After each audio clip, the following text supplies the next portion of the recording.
Hi, my name's Nicole and I'm a fake fan. Hi, Nicole. Hi, my name is Calvin, and I am a fake fan. Hi, Calvin. Hi. My name is Triston. I'm sorry, I'm still recovering from what we just watched, and I'm a fake fan. Hi, Triston. I gotta find some way to make it about me. Yeah. Today we watched Coco. What year is that? Is that 2017? 2017, 2018? 2017. Really? That's crazy. Time goes by so fast. Like in this movie. I remember my sister was in Spanish class at Jenison when this movie came out. So I'm like trying to date it. 2017. Wow. Crazy. All right. Well, we watched Coco, the Disney-Pixar animation that, my God, I was really blown away by. I really loved it. Mm-hmm. Let's go around and see who's the fake fan today. Nicole, are you a fake fan of Coco? Yes, a lot, because I've only watched like the first 45 minutes with at work, so. Sorry, the part when Calvin threw it up and it started there, is that like where you watched to and then it cut off? It could be, because So, wow, it cut off before any of the plot twists even happened. I think I stopped watching it when the first skeleton guy, when he passed or whatever. Oh, okay. I watched that and I'm like at work, I'm like I'm like trying not to. I'm like, okay, shut it off. iPad time's done. Okay, I was just curious. Sorry, Yeah. we can continue now. No, yeah, I think it was that. I was like, wait, why is this like that? And I'm like, wait, no, I watched it on here. Whoa. That makes sense. I'm a fake fan. You know, I went to Epcot with Nicole, and the Mexican section of Epcot is my favorite part. I think they just really encapsulate this environment so well.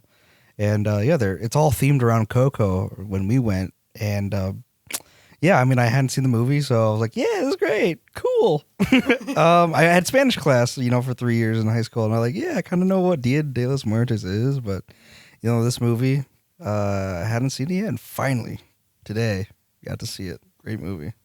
Tristan, are you a fake fan? No. I saw this in theaters Christmas Day 2017. It was my family and then my girlfriend at the time. We saw it, and I swear everybody in that theater was crying. Every single person in that theater was crying. So good. It was pretty special. Nicole, did you have something to say? I was gonna say, like, the whole pavilion isn't themed around Coco. Like, they have like a special exhibit, which I feel like is worth noting, just because like they really emphasize the animation in Coco and like the inspirations.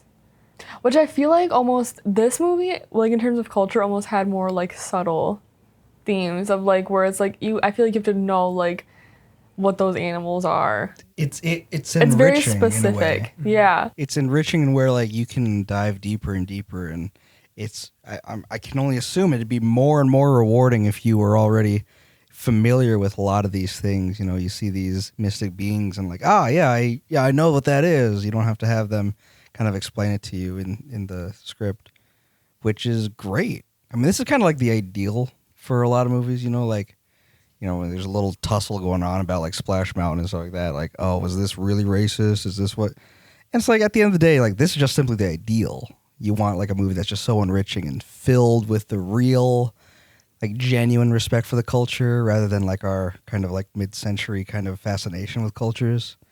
And, I was really just blown away by it. Just really enriching is that the word. Just so filled with stuff. Is there any thoughts? I'm like loading still. Let me try There's a lot. There's quite a bit to unpack in that movie, to be honest. For me, like my grandma, she has dementia.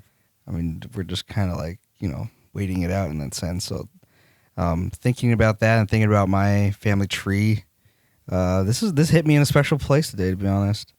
In fact, like partially, when I got gout, I called my parents and they said, "Oh yeah, your grandma has gout. Your uncles have gout. It's in your family line." So like, I had no idea that my family had gout for whatever reason. Maybe I did if I really thought about it, but I just hadn't thought about it. Well, you just didn't even know that medical information at the age of 24. Yeah. And now I know, but it's also like that kind of made me think a bit more about just what else is in my family, both genetically, but also like, damn, I really don't know much beyond my grandma in terms of my family line. And this movie being about remembering the dead and whatnot is just Very present. Very, very, very present. Yeah. Yeah, bro. Yeah, shit. Yeah, dude.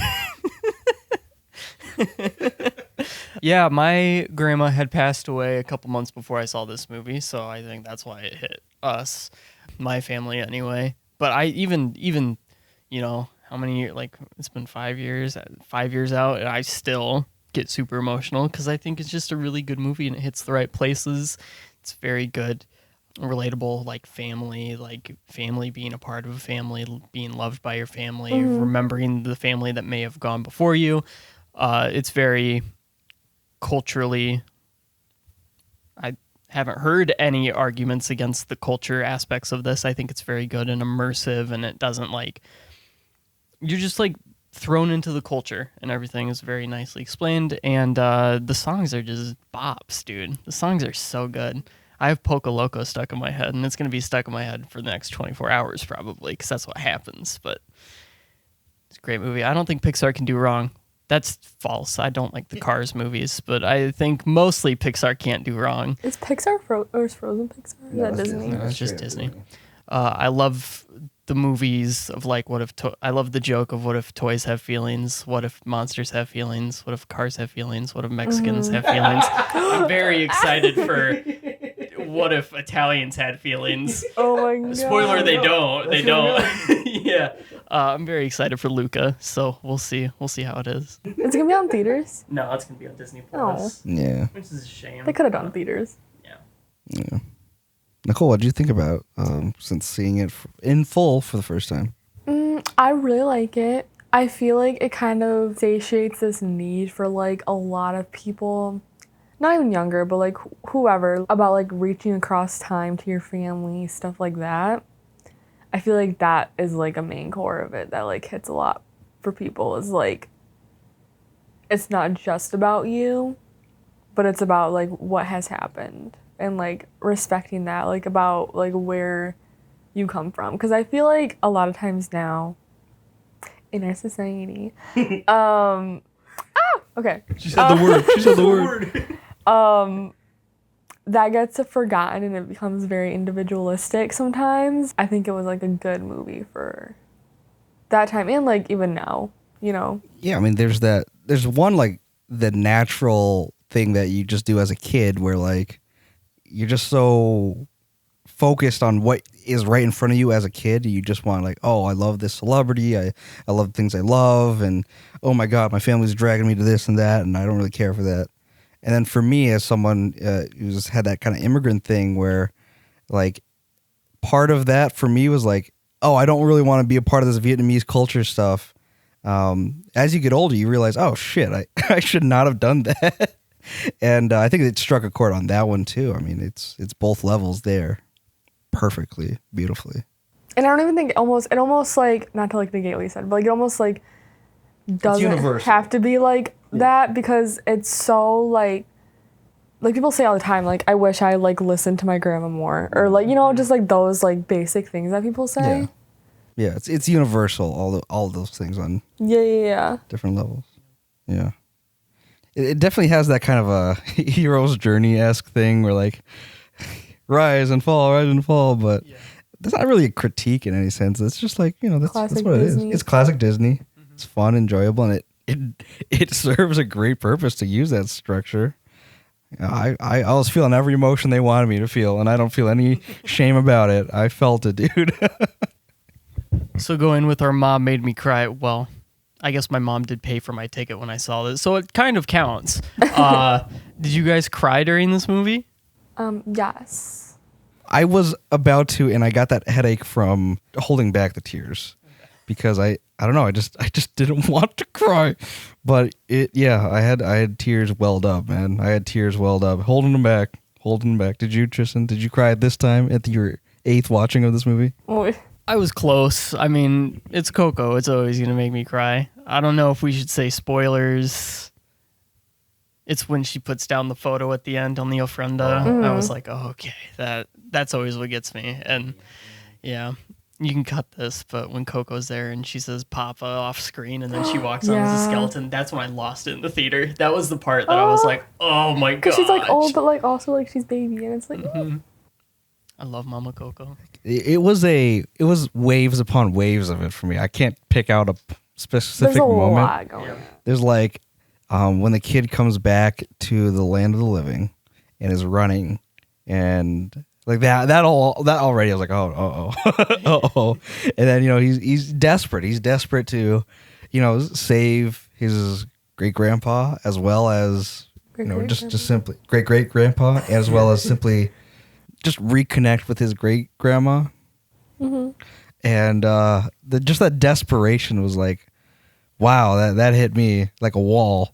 And then it was those small little moments that like you see the parents that they've been looking for him all night, and then like they hug him, and then like they hold back his grandma from like chastising him for having the guitar, and like there's like all these little bits of family that just each part was another wave of like, I've got to hold this back, dude. I can't lose it right now.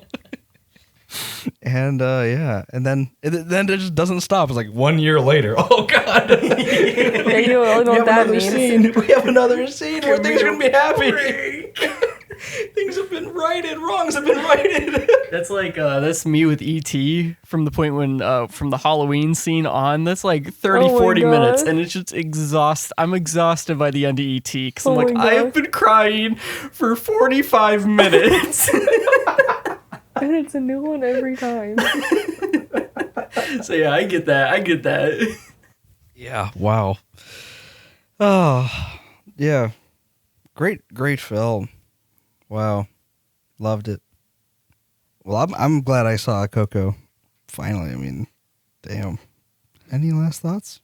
You ready to close this, Tristan? Yeah. I don't know any Spanish. Thanks for coming to this meeting of Fake Fans Anonymous. If you join us in the back, we have some chorizo, and we also... Calvin, no, Calvin's choking on the chorizo. Oh, no!